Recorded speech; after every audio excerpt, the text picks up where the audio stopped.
Welcome back to another technical deep dive here in the debug zone. Today we're tackling a big question and breaking it down with insights from other users. Hopefully this clears up some misconceptions and helps you get the answer you need.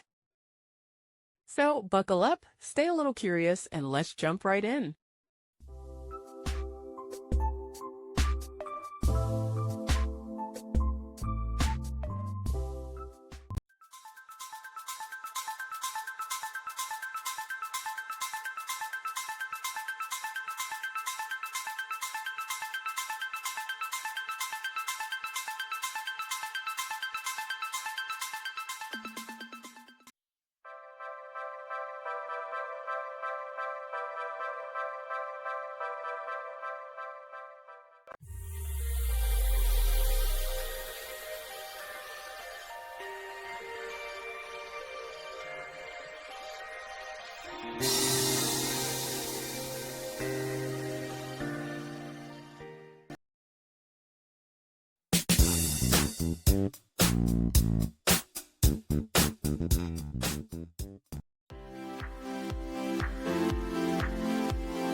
And that's a wrap.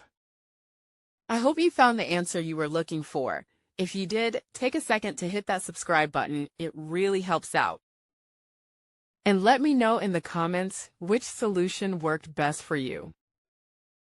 See you next time in the debug zone.